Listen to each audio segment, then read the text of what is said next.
The Rebel Capitalist Show. I know you've done a lot of homework, and I've asked you actually for a few charts in the past on the research you've done with how much the stock market matters to U.S. consumption. So, maybe in GDP terms, I don't know if you have that right off the top of your head. So if the S&P were to go down by, let's say, 50% and just stay there for the next 10 years, what would that do to U.S. consumption? And then the next question becomes, what does it do to the U.S. economy? Then what does it do to tax receipts? Then what does that do to deficits? What does that do to the Fed monetizing the debt? What does that do to the yield curve, the dollar, gold, et cetera? So I think a good way to answer the question is to start back with a little bit of background, which is in 1995, President Clinton signed tax reform legislation that made executive comp over $1 million in cash non-deductible to the corporation. And ironically, he was trying to reduce wealth inequality.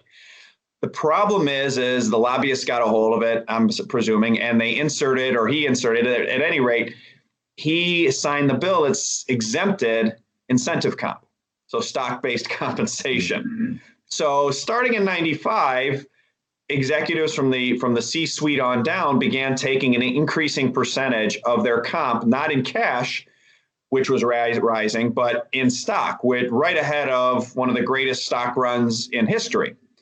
So what you can see if you look back, and I've got a chart that shows it shows the year-over-year change in U.S. total equity index market cap against U.S. year-over-year change in U.S. tax receipts. And from 1970 to 1995, they are sometimes coincidentally correlated, really no correlation.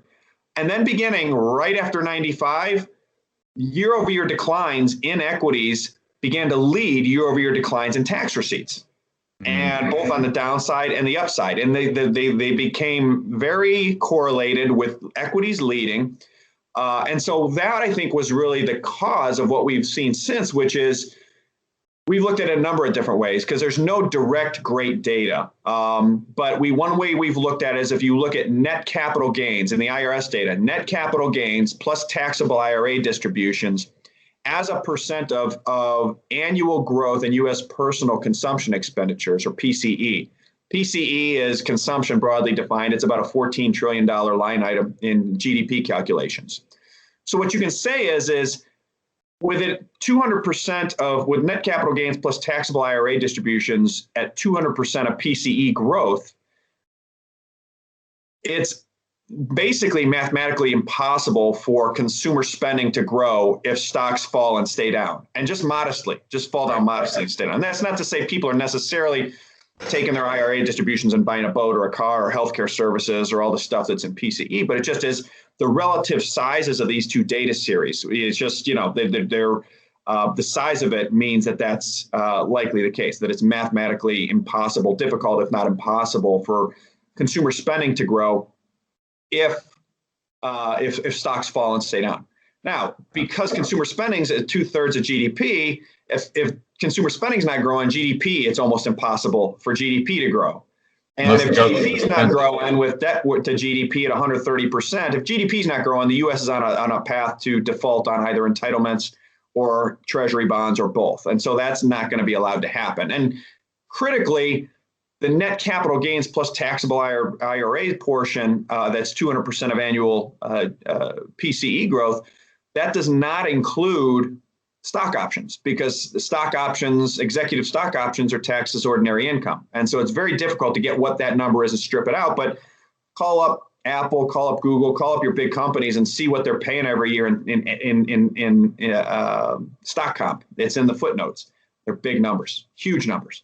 Right. And so and then when you look, another way of looking at it is you look at the percent of taxes paid by bracket, right? So the top 5% of U.S. taxpayers pay 60% of the U.S. individual income taxes, 30% of total taxes. And you can say with a pretty high degree of certainty, those top 5% of taxpayers, they're not making their money on an hourly basis. This is not cash comp by and large. This is incentive asset price related comp. So there's a lot of ways you can sort of look at it and get directionally accurate, but it all points to the same thing, which is if stocks don't keep rising at a faster and faster rate, the government can't get the tax receipts it needs to service the debt and pay the entitlements. What I see adding fuel to the fire is it seems like the higher the stock market goes and the worse the real economy does,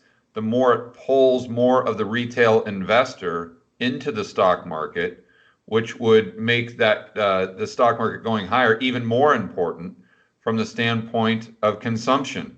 And then when you throw home equity in on top of the stock market, I mean, I can't even, if the stock market is let's just say 30% of consumption as far as the stock market going up. I mean, when you throw in home equity, if that goes down, or I mean, that's got to be at least as much to or add or detract from GDP as far as the consumption as the stock market, I would imagine. But my main point was I just see, you know, what's going on with GameStop. We hear Robinhood all the time. We hear the Wall Street bet guys going after AMC or anything. What that just tells me is the real economy is getting worse.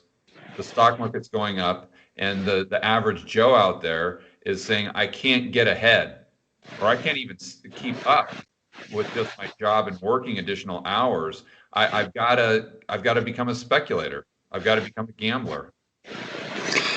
And there's precedent for this. I mean, I don't think the U.S. is going to become Weimar Germany, but you read the history books, and I had it on my Twitter feed a couple of weeks ago. I said, you know, wow, we're only 28 days into 2021. I've already got 2 squares on, you know, U.S. as Weimar Germany bingo. And it was, you know, they had raided the Reichstag and burned it down.